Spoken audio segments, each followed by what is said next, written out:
Welcome to Deges and Dragons. I thought this was going to be hard, but... Welcome to Deges and Dragons. Who wants some of the Ripper? Take chance, baby. Woo! Slow down! He's literally Captain Crunch. I'm a man of the people. Shattered world. Ripper always knows! And welcome to another episode of the Degecast, the supplemental podcast for our YouTube show, Deges and Dragons. We've got a special episode for you guys today. We've got an interview with Nelson Sr., our buddy Dan Cameron. We'll get to that in just a minute. I'm your host, Nate Lindberg. You can find me all over social media at Nate Lindberg. And you can follow our brand on Facebook, Twitter, and especially YouTube at Degetime. That's Degetime. Do you guys want to be part of this very show? You can be. You can be if you want to. Give us a call, 617-506-9686. Leave us a voicemail at the official Degecast voicemail line, or send us an email, degetime@gmail.com, and we'll respond live in the next episode. Now, joining me always, we have our resident GM and psychology and therapy expert, Conrad and Tony. Conrad, what's going on, man? Yo. What up? It sounds Can so I get good. a holla? Holla, holla. I need another dollar. Don't give me that dead air after I yo. I want cheers. Yeah! And playing in Kids on Bikes as Nelly Nelson Jr. and a permanent member of our player panel, Tony Shermuxness. Tony, what's up? Not much, you man? Surviving another day in isolation. How about yourself? Oh, about the same. Excellent. And as we mentioned earlier, our second special guest to the Degecast, he's playing Tony's crazy conspiracy theorist father, Nelson Sr., Dan Cameron. Dan, how's it going up from the woods of Maine? Don't tell them where I am. The government's listening. I mean, he's definitely hiding somewhere in Oregon. He's spending this important research. So Nelson Sr., he's obviously the crazy conspiracy theorist that you guys have been seeing. He's the one that thinks the government is after him. Government is coming. And I don't know, as we saw in our last episode, is he right? Is he right? We'll find out. Yeah, I was going to say, quick correction, Nate. Knows, not thinks. knows the government's out to get him. But Conrad, we're going to throw over to you to get things going here. So yeah, I consider this your throw. It's being thrown to you right now. And the fumble. It was the smoothest segue I've had in my history of podcasting. Basically, Dan, I just kind of want to know how. How did Nelson come to be? I mean, everything that happens right from episode 1, it's just, it seems so natural where it's like, all right, so we have these people, we have the two kids riding on bicycles. The older brother, he's in his Camaro. I assume you're driving a car? No. I don't have a license. And it's just like the stuff like this and those like quick snap corrections. It seemed like this character had this huge fleshed out history, but we witnessed him made in the moment. So how is it so simple? And the cool part is when we were thinking about what characters to be, and I already had this concept planned out in my head of what I thought I wanted to play. And then we were going through our notes, and they had some recommendations for different characters. And one of them was a paranoid conspiracy theorist type of character. And I read it, and it just like jumped at me. I was like, oh, that'd be so much fun to play, like as a character. And so like it's so funny because it's kind of like an archetype they had recommended for you. So as soon as you get it, and then you can put your own, they give you the umbrella, and then for what the character is going to be, and then you can, you work to bring him to life through all your little details with them, which is really the fun part. Like when you're being a player in this game is like, like getting the small details and the specifics, and like, well, how would this character interact in this situation? Like who is this guy? Why is he like this? And so it's obviously a ton of fun when you get different situations and trying to figure out how your character is going to react. But that stayed impressed upon me because like I thought it was so funny that like such a good organic character came from a simple suggestion from the game designer. It's just ended up being great, you know? Yeah, I mean, like there's just so many like quick moments right from the start that make him feel so robust. Where it's almost like every time you expect something, then you like countered it with like this something else. So, like for example, like Timmy Taxel is like in the hallway. And then it's just like, oh no, I'm terrified of Timmy Taxel. It's just like, wait, what? It's like adults is like afraid of like this middle school bully who's like super tiny.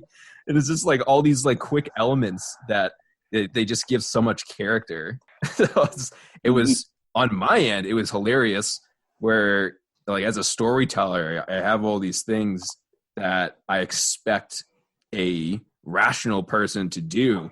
But you were just so good at getting into this mindset of like, nope, it's just not going to do that and like throw a wrench in everything. Like, oh, I'm just going to start teaching this class now. It's like it was so much fun, like falling into that stuff, and it is funny, like how it does just happen organically, and you really just have to like, you know, when you really jump into the mindset of your character and you're really thinking about like, you know, what is this guy going to do next? And obviously when you have like a super unpredictable character like Nelson that, you know, any mundane situation is all of a sudden like, you know, turned on its head, and it gets really fun for everybody when, you know, everything gets jumped off the tracks, you know, because of some character's quirk or any number of things that Nelson might act out at any moment. And like even taking advantage of like his prepared, I guess I'd call it a character trait. Is there a specific word for it? But yeah, like rolling a die to be like prepared in situations was wildly hilarious, you know, because even though he's a kook, you know, like he has this like random thing that he needs in this one moment to make his, you know, ridiculous plan of action like actually work, which is always amusing. Probably my favorite Nelson Sr. character moment actually came in this past episode 4. I forget exactly what was going on, but Nelly did something that Nelson Sr. didn't like, and he was like, "Shut up, Nelly," and Nelson and Nelson C's like, no, you shut up. Or no, Nelly rolled the dice, Tony rolled the dice. I was like, no, you shut up, Dad. And yeah, then he rolls the dice, he botches. No, I shut up. It was just little character moments like that were it just made him such a memorable character throughout the series. A lot of fun role playing with Dan in those moments for sure. Yeah, the father-son synergy was great. That was a lot of fun to do. And it really, what Nate was saying was a great reflection on the game design of just allowing, like, those ridiculous interactions. And, like, you know, there's nothing greater than, like, I mean, being in a verbal argument with another player and getting to roll die to see who comes out on top is just, you know, hilarious and super exciting to me. And I always love being able to control a narrative like that. Like, for being a player in it, that's exciting to me. A lot of tabletop games, you know, you people get drawn into combat and stuff like that, but like rolling to convince somebody of something or rolling to win an argument or anything like that, I found fulfilling and hilarious and just really helped body out the game for me. Yeah, I think a great example of that too came when you were initially going north to investigate whatever the ongoings there, and then North. old Crankenbutts, Yes. and old Crankenbutts shows up and is like, what's going on here? And then you just like flash the badge that you managed to come across with your preparedness, and it's just like, oh, official teacher business, and just like everything's cool, and just where instead of leading to combat there, where like the town watch is like, all right, like people aren't doing what they're supposed to be doing, but then to have this like quirky moment where it's like, nope, everything's all clear here, even though I'm leading children out of school in the middle of the day to investigate some nonsense that I heard this 10-year-old talking about. So yeah, it does. It really does play well into the storytelling elements, and I do love that it's where combat is like always bad in Kids on Bikes. So you have to find these creative other solutions. Yeah, love that too. Yeah.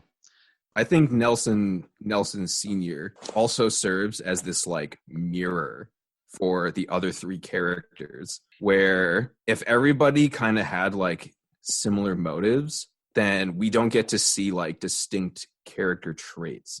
So where if everything was just like, okay, we're just in class, okay, we just go to like the next thing, like Nate doesn't get the opportunity to like become interested in this research and then like defy the vice principal, which then leads to this reaction of Chad, where he's like, all right, well, now I got to be like a super protective older brother and like keep him away from this lunatic. So then we see like that character development. And then we see from the son, who's like, my dad is insane. And instead of just being like, okay, I'm just like this chill, cool kid, it's like, I have to be a voice of reason at 8 years old. Like what? And it just sticks out all the more. Like Nelson Sr.'s like an impetus for all these great character defining moments for all the others because of his lunacy. That's actually a really good point. Yeah, it is a great point. Very true too. Yeah, because I mean that I would have never like. My character probably would have never defied the vice principal if he didn't like firmly believe that these papers left behind were very important to the research of Dr. Nelson. Which he wasn't even really a doctor. We just called him Dr. Nelson, right? Yeah, Right. I think you were the only one who actually called him Dr. Nelson. I corrected you every time. No, like Conrad says the kids called him Dr. Nelson at the beginning of episode 1, but like I didn't know if he actually had a doctorate or like we just thought he did. Yeah, so like the way doctor works, it's not like a legal title. So technically anybody can claim to be a doctor. That's how we have like Dr. Dre, who does not have a doctorate. I think I cited Dr. Dre when I decided that I wanted to be called the doctor, actually, now that you say that. You might have, actually. I'm pretty sure. Yeah, I so like did.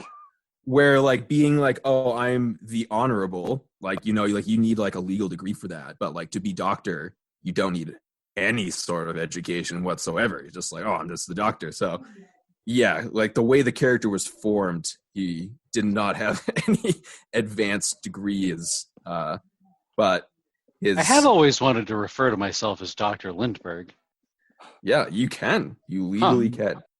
Yeah, so like, yeah, Dr. Nelson. And that was even funnier too, where it didn't start out as Dr. Nelson. It was just like, oh, it's Nelson Sr.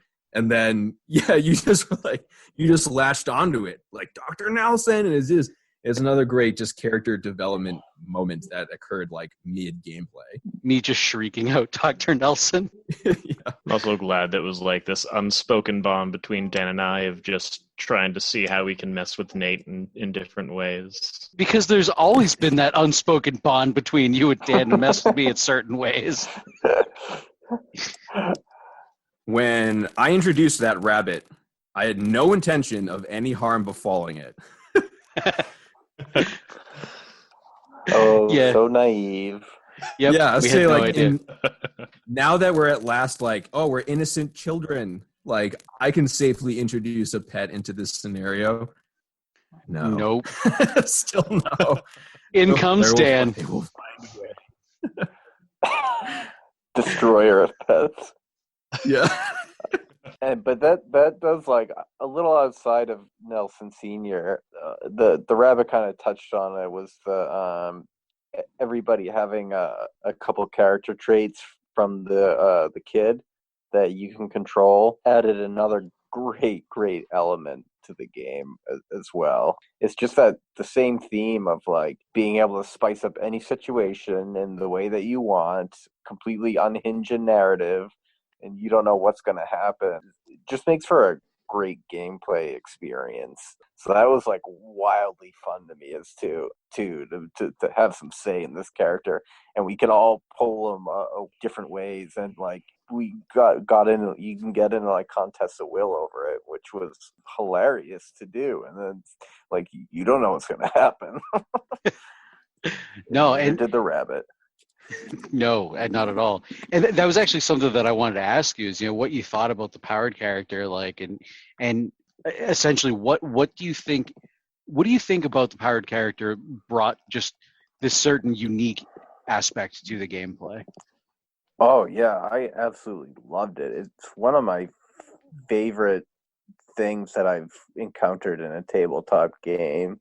Me too, I just think. Because like it's super dynamic. Like everybody can interact with it. So like that's a huge positive. You always want people. You don't want one person dominating the game. You want everybody to like have their little sharehold in the game, which is exactly what this does. And it can either pull you apart or bring you together, or do some of both. It's just like really when something's really simple, but it's a very simple mechanic, but you can do so much with it. It has a ton of range, and I love stuff like that where it's like, here's your baseline, and just like Nelson Senior we just give you a baseline, like where can you take it? So you're like, like the brain power I spent trying to come up with like different ways to like use this little tool that they give you was definitely my favorite aspect of it. Definitely made for an exciting game, and it isn't something that like wouldn't get old either. So I thought like that was just a great call for them to include that in the game. Loved every second of that. Yeah, and the powered character is, as a game master, you can't even think of him as a person, but you just think of it as like a story element, just like a variable story element. And in episode 4, which you would have just seen, like he shapes so much of what would have just happened. We come across Deputy Troy, right? So like it's like, okay, we don't know what to do with this kid because it only speaks in grunts, which I knew we needed to have that. We couldn't have anybody like trying to like speak for it. So I was just like, grunts only. Yeah. And I tried to have all these different behaviors that pointed to what is ultimately going on with it. And so that's still a little unclear until the final episode. But with not wanting to be indoors, which helps with delivering the powered character to Deputy Troy, and then bringing the powered character inside of the police station. And so in the moments, like as a storyteller, like we have to make these decisions on the fly where, okay, like Deputy Troy, he's shady. Like how far do I lean into that? And so it's like, okay, just start off with like a pause. Oh no, like I'll take it from here.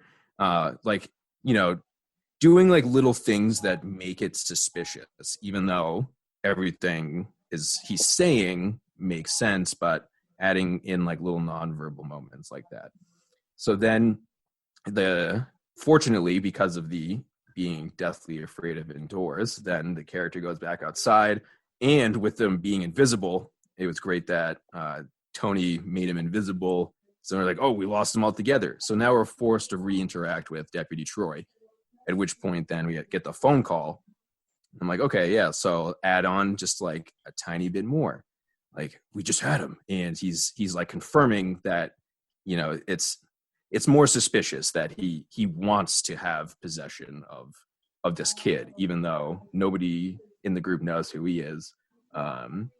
And Deputy Troy is, feigned not knowing who he was either.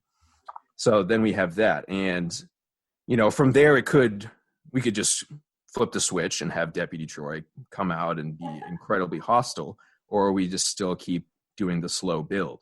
And so it's like, okay, oh yeah, like I'll go with you. And it's like, well, no, that seems a little weird. Okay, yeah, he gets in his car and he just waits behind you. Okay, now he's going to take out his gun. It's like, oh, no, it's okay, though. Like, and so you just keep having, like, these gradual moments where it's like, okay, like, he's getting more and more sinister the longer we're together with him. I mean, and that's why, like, I've, made those choices where it's like, okay, like, I want to continue to build now, like, a villain where the whole game thus far has been like a series of clues and leading towards what will be the final episode. But, back in episode 1, we have Deputy Troy. He drives by, in a nice new car that everyone knows Deputy Troy is a grump and he gets paid very little, but he's got a new car. And then, episode 4, now Deputy Troy is like come into play, and we plant that seed super early. Then it led to episode 4 turns out like hilarious and really action oriented, where now the powered character is like becoming dense to like repel bullets and invisible, and Deputy Troy is so desperate he starts firing into the Camaro, which like the Camaro is a huge part of Chad's identity too. So, damaging that. Yeah, right. Yeah. So damaging the Camaro is like a big part of Chad's character. And then the craziness of the players having the power character bite off these fingers. Such a great scene. I forgot how good that was until going back and rewatching that. It's so good. It is. It's so unexpected. Again, it's like, okay, like what? Like this scene can't get crazier. Like the deputy just started firing his gun into the car at this kid, and nope, Nate's fingers get bitten off. And then but to show also, that it's not the whole town's in on it. It's like a very select group. All the neighbors come out and they're on like the kid's side, and they're like, okay, no, it's like what's this guy doing? Get him, tackle him, call in Dr. Audette. He attempts to repair Sean, and then leaves Deputy Troy after Chad smashes him with the bat. Then he's just like, oh, are you gonna attend to him? Nah. Let him bleed. Yeah, let him bleed. And again, like those are the choices we make in the moment where it's like, okay, yeah, I could tend to him, but I think it's both. Well, one, it's funny to just say no and like let him bleed, but it also shines a light on the position of Deputy Troy and Dr. Audette, that Dr. Audette's not part of whatever is going on with the deputy, and so like the mystery becomes more targeted. So it's like, okay, we have the deputy who is on the other end of the phone in episode 4, and we leave that open. So I guess I'll kind of turn back as trying not to spoil what does happen, but kind of the thoughts going through the players' heads when we reach this point where it's like, okay, we have names of suspicious people rather than simply suspicious oozes, and we have a mysterious caller on the other end. Like kind of what were the players thinking? Definitely wasn't trusting the sheriff at all. No, neither was I. I think for me, I remember thinking like this game was just so wholesome and fun, and now I lost my fingers and I'm bleeding all over the car and all this stuff, right? It was kind of just like, this is the episode where things really like the shit hit the fan, if you will. I'm going to let that slip. I'm actually going to let that slide.